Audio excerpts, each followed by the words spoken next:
say we, I mean me. Oh, sorry, as I adjust my microphone. Um, the reason why we are going live right now is because the New York Knicks have just won the Eastern Conference for the first time since 1999. I was 7 years old when that happened. And as much as New Yorkers can talk crazy and we can be loud and be arrogant, this is this is a special moment. Um, I've shared this story with friends, but I've never really shared this like I do all the time. I always say I've said this story 1,000 times, but I've never said it on here. So, born and raised in New York, my mother was a nurse for a while. Then she became a nurse practitioner. And when I was in school, I had to have been 10. So this is 2002, I think. And the Knicks do this thing every year. Well, I don't know if they do it anymore, but they have a Garden of Dreams Foundation. And the Garden of Dreams Foundation is basically like charity work for, different things around the city, just giving back to people in need. And essentially they did this program where they had a reading competition. Honestly, I think the Knicks were so bad that that's why they just needed people in the building. But they had this reading competition. And essentially, if you got within like I think the top 10 of a specific class, you got to go to a game for free. And I'm pretty sure it was my class or something like that. But I won it, right? I was in one of the 10 people that were in it. But um my mother couldn't go because I just said before she worked night shifts. So my grandfather took me, and I had never been to Manhattan before. I probably have been to Manhattan before, but like I have no memory of going into Manhattan at any point prior to this. So my mom picks me and my grandfather up. We drive in and we're there. I have no idea what's happening. I just have the tickets in my hand. I give it to my grandfather. We go in, we go like up the stairs because people don't realize um, they play the MSG games on like, I think the fifth floor or whatever. So like if you ever see videos of players like running in or coming in through like a tunnel or like a ramp, that's what they're doing. Um, because of they used to have circuses at MSG, so that's why there's no one on the first floor. And I sat down, watched the game, didn't really know what was happening. They were playing the Timberwolves. Kevin Garnett was on the team at the time, and they were getting smacked, just absolutely smacked to the point where I asked my teacher at the time, Mr. Mack, shout out to him, Mr. Mack. I was like, "Is there a fifth quarter?"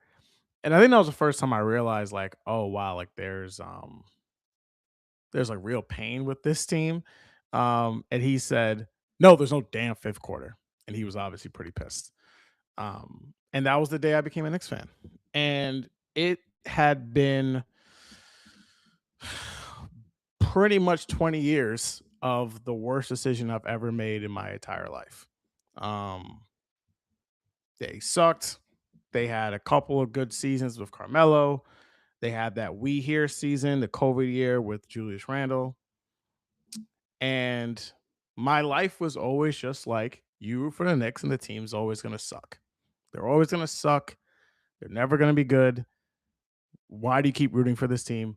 I have friends of mine from New York who would just turn on the Knicks and laugh because they'd be down by 20, 30 points, 40 points. And that was like every day, every time he played. And to see how far they've come is honestly it's nothing short of amazing. Um, I mean, the low points of my life for Knicks fans was just I'm talking Chris Stapps getting hurt and then requesting off the team, Phil Jackson openly beefing with Carmelo Anthony, Jeremy Lin for 3 weeks and then not playing in playoff games because he was 85% healthy. Amari punching a fire escape and busting his hand open in a game that they proceeded to get. I don't think they got swept in that series. Oh no, was that? I'm trying to remember. No, that was the same series. They didn't get swept. They lost in 5 games, but they were down 0-3. And the fourth game, they actually dropped confetti. That really happened. Yeah, I saw that. I saw January or June 30th, 2019 was a very dark day when Carmelo or sorry, when Kevin Durant and Kyrie Irving went to the fucking Nets. Um, I could just go on and on and on, but honestly, man, this is really for the city. I love New York so damn much. This is the place. This is my home. This is gonna be my home forever. And I couldn't just be happier to say that I'm from here, to say that this is still my team. This is the team I've rooted for my entire life, and that they are going to the NBA finals. Um, it's one of the last really, really big things left that I think a certain group of Americans, and this is very just specific. I almost fucked that word up. Specific for American sports. I can't really speak on like, I know Arsenal just won the league, and I don't know how, whether or not that's like how big that is per se, but this is up there with the Cubs winning the World Series. This is up there with the Red Sox winning the World Series. This is up there with the Browns winning the Super Bowl. This is up there with, like just just Cleveland, to give them respect, even though they got beat really bad today. LeBron coming home and giving them a championship, their first championship in the city of Cleveland, I think in 50 years, whenever they won it. It's up there. And it just feels so really fucking good right now. Um, Jalen Brunson completely changed this city. He changed this franchise, and he saved this team because this was so dead. It was dead. And I'm gonna go on for a couple minutes more about the Knicks, and then I will swear to you, I will pass it on to talk about the next series, about who they might play. But this was a risk. They got to this point last year. They were the co-favorites coming into the year this year. They got lambasted for their process of not only firing their coach, but who was the guy that they looked to replace their coach. They had a 2-9 stretch where it seemed like the everything was falling apart. I was pretty convinced that Mike Brown hated Carl Anthony Towns, and through it all, I'm watching it right now. They're on the floor, everyone holding the Eastern Conference championship, something that they haven't won with a two starting in the year of our Lord. Like it is just something that you just you know you didn't know it was really going to happen, and then now it finally happened. Um, all the moves that Leon Rose made just hit on everything.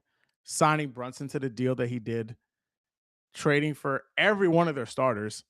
This team, from a asset management point, as far as who they got, um, very much is like those early Pistons teams. If you even want to make another comparison, it's kind of like that Raptors team from 2019. Um, None of those guys were drafted that played. They're at least on the starting unit, except for Pascal Siakam. OG, I know he was on the team, but he didn't play. Um, the only guys to get any major minutes on this team, that was drafted by this organization, was just Deuce McBride and Mitchell Robinson. Mitchell Robinson, who has been on so many shit teams. I mean, he has been a guy who went through the ringer, but shout out to the whole organization. Shout out to even shout out to even James Dolan, because at the end of the day, he put money into this team. He gave the team the resources to what they need to do, and now they're headed. it's it's It's so wild for me to even say this out loud. They're heading to the NBA finals. Like that's happening. They're going to the finals. And who they're going to play, I don't know. It's going to be a hell of a team, whether it's the Spurs or the Oklahoma City Thunder. Um, that series is just going to be a dogfight for whatever it's going to be, however long it's going to go. But the Knicks have a real chance. I know a lot of people think that this is the bar for this team. And if this is the max where they get to, I don't want anyone to take away the accomplishment that this was. This is really hard to do. I mean, they've won 11 straight games and they beat the hell out of everyone they played. The last game that they won by single digits was a month ago. A month ago. They've beaten teams like the breaks off teams. And it is just one of the most astounding things I've ever seen in my life. I've never seen a team do this for this long. And they're going to be the underdogs no matter who they play, unless there's some type of injury to Shea or Wemby coming up, which I hopefully doesn't happen. Um, but these guys are going to be looking up at either a generational player who has the talent to be the best player of all time, or the two-time defending champs, or the one-time defending champ rather, two-time defending Western Conference champions if Oklahoma City gets there, with the two-time defending MVP on that side. It is a daunting challenge, but this team is up for it, and it is one of the most special group of guys that I think that you would find. Guys that had a lot of doubt, I would say, a lot of people who didn't believe in them. Um, a lot of people who didn't believe in them this year. I'm talking about the Celtics were the favorites to win the conference to start the year, or rather to start the playoffs. They lose to the Sixers. The Sixers then all of a sudden become the favorites. Then it becomes Cleveland's now the team that gets it done because they have more talent than the Knicks. And through all of that, through all of that, it's done. I mean, the city is going crazy right now. There's videos on my phone, people just rampaging through the streets. Shout out to Zoran. We about the same age. I don't know how you about to handle these boroughs, but brother, you got my blessing because this city is going crazy, and they needed this so much. I will end simply by saying Spurs and Thunder is going to keep being a battle. I think that the Spurs really showed a lot in their last game, really coming out and blowing out the Thunder. I think this SGA flopping noise is just going to keep getting lean more to the Spurs, and they're going to do everything they can to push and push and push and push to get more physical with him. I don't mind physicality. Honestly, I'd never minded how Oklahoma City played on defense. The only thing that frustrated me was the fact that they were allowed to play one way on defense and then would flop all the time on offense for calls. If they are consistently allowed to play physical, then the other team is allowed to play physical with them. And that's all that matters. I'm sticking with OKC in 7 games, but I got the Knicks win the championship like I had before to start the year. All right, everyone. Thank you guys again for listening so much. Please enjoy yourself. Enjoy the moment. Soak it in. There's the next couple of weeks that are just going to be awesome. Hopefully, the weather in New York at least gets better. But the New York Knicks are in the motherfucking NBA Finals. Let's go.